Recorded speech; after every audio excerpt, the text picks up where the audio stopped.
গৰাখহনীয়াৰ কবলত হৰাগুৰি চাপৰি আৰু হৰাগুৰি চাপৰি যি নতুন গটঙা অঞ্চল, সেই নতুন গটঙা অঞ্চলত দিখৌৰ যি গৰাখহনীয়া, সেই গৰাখহনীয়াই তীব্ৰ ৰূপ ধাৰণ কৰিছে।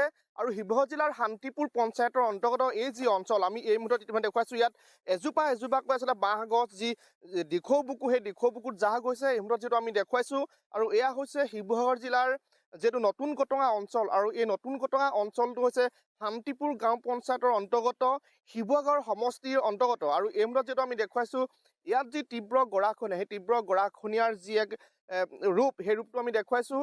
প্ৰত্যেক বছৰে আচলতে ইয়াত গৰাখহনীয়া হয়, আৰু যি গৰাখহনীয়াই যি হৰাগুৰি চাপৰি যি আজানপীৰ দৰগাহ আছে, সেই আজানপীৰ দৰগাহলৈ যোৱা যিটো মূল পথ, সেই মূল পথটো আচলতে নিশ্চিহ্ন হোৱাৰ দিশে আগবাঢ়িছে। প্ৰায় 50 মিটাৰ আঁতৰতে আচলতে যিটো মূল পথ, সেই মূল পথটো অৱস্থিত। আৰু এনেধৰণে যদি প্ৰত্যেক বছৰে গৰাখহনীয়া হৈ থাকে, তেনেহ'লে সেই মূল পথটোৰ প্ৰতি ভাবুকি আনিব।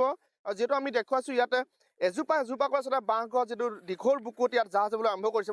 মই আপোনাৰ ওচৰত আহিছোঁ, কি ক'ব, যিহেতু আপোনালোকৰ এই যিটো গৰাখহনীয়া কেতিয়াৰ পৰা হৈ আছে আৰু কেনেকুৱা ধৰণৰ অসুবিধা হয়? আজি 15 বছৰমানৰ আগৰ পৰা হৈ আছে এইটো গৰাখহনীয়া। আমাৰ এনেকুৱাই অসুবিধা হয়, তাৰমানে নদীত যিবিলাক গেলা খৰ যায়, আমাৰ ঘৰৰ কাষেদিয়ে যায়, বহুত আমি হেৰিয়াত আছোঁ, ভুগি আছোঁ। তাৰমানে এই খহনীয়াটো সোনকালে আমাক ব্যৱস্থা কৰিলে আমি ভাল পাওঁ। তাৰমানে আৰু ইয়াত যিটো আপোনাৰ কাষতে যিটো পথ আছে আজানপীৰ দৰগাহ, সেই পথটোৰ প্ৰতি ভাবুকি আহিছে। ইয়ালৈ মন্ত্ৰী বিধায়ক তেওঁলোকে আহি এই পৰিদৰ্শন কৰিছে নাই? না কৰা ইয়ালৈ আহি নামি চোৱাহি নাই। তাৰমানে আমি ঢেৰ দৰখাস্ত দিলেও তাৰমানে অলপ অহা নাই। তাৰমানে হয়, নিশ্চয়কৈ যিটো আমি দেখুৱাইছোঁ সেই পৰিৱেশ দিখৌমুখৰ। মই আপোনাৰ ওচৰলৈ আহিছোঁ, কি ক'ব, যিহেতু এইটো গৰাখহনীয়া প্ৰায় 30-50 মিটাৰ আঁতৰতে মূল পথ আছে, কিমানটা পৰিয়াল আপোনালোকে ইয়াত ভুক্তভোগী হৈছে? প্ৰায় এডোখৰ জেগাত 300 ওপৰত ঘৰ আছে। 300 ওপৰত ঘৰ থাকিলেও মানে আমাৰ এইচোৱা জেগাত প্ৰায় 60-70 ঘৰমান মানুহ আছে।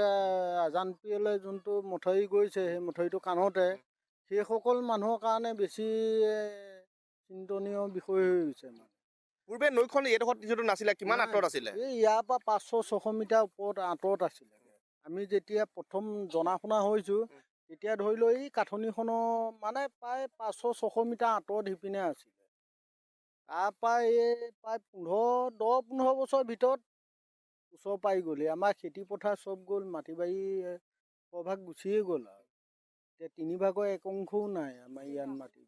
এতিয়া আপোনাক কি বিচাৰিছে? আমি মুঠতে গৰাখহনীয়াটো কামটো কৰা বিচাৰিছোঁ, আৰু গৰাখহনীয়াটো ৰোধ কৰাটো চৰকাৰে যে এটা অতি সোনকালে আমাক সিদ্ধান্ত কৰি দিয়ে। হয়, নিশ্চয়কৈ এইসমূহ হৈছে পৰিয়াল। আচলতে এই পৰিয়ালসমূহ প্ৰায় শতাধিক পৰিয়াল, তেওঁলোকে প্ৰত্যেক বছৰে যি গৰাখহনীয়া, সেই গৰাখহনীয়াৰ কবলত পৰে। মই আপোনাৰ ওচৰলৈ আহিছোঁ, কি হ'ব, যিটো আপোনালোকৰ গৰাখহনীয়াটো প্ৰত্যেক বছৰে হৈ আহিছে, মন্ত্ৰী বিধায়কসকলে আচলতে চাইছেহি নাই, বিভাগটোৱে চাইছেহি নাই? মন্ত্ৰী বিধায়কে বৰ্তমান এতিয়ালৈকে এইটো পৰিদৰ্শন কৰা নাই। তেওঁলোকে জনালেও বস্তুটো কোনো মানে প্ৰতি কাণ নকৰে। কোন সমষ্টি হয়, বিধায়ক কোন পায় আপোনালোকৰ? আমাৰ মাননীয় অখিল গগৈ ডাঙৰীয়া আমাৰ শিৱসাগৰ সমষ্টি। তেওঁকো জনোৱা হৈছে, তেওঁ মানে বস্তুটো আহিব আৰু মানে গুচি যায়, ইয়াত পৰিদৰ্শন নকৰে। গতিকে এতিয়া তেওঁ বিশেষকৈ ব্ৰহ্মপুত্ৰ বান্ধটোৰ কাৰণেও জনাই আছে। এই দিনকৈ বৰ্তমানলৈকে এতিয়ালৈকে কোনো হোৱাই নাই। এতিয়া ধৰি লওক, যিটো আজানপীৰৰ মেইন পথ, তেওঁ থানলৈ অহা যোৱা কৰা ৰাইজৰ আৰু লোকেল ৰাইজৰ ঘৰ দুৱাৰ, মথাউৰি কাষতে ঘৰ, কিন্তু সেইখিনি খেতি পথাৰৰ মাটি বাৰী চবটো নদীত যা গ'লেই। সেইখিনি এতিয়া বৰ্তমান আমাক এতিয়াও তেওঁলোকে চৰকাৰে যে আমাৰ সিদ্ধান্তটো কৰি দিয়ে, খহনীয়াটো ৰোধ কৰি দিয়ে, সেইটোৱে আমি সকলোৱে আশা কৰিছোঁ।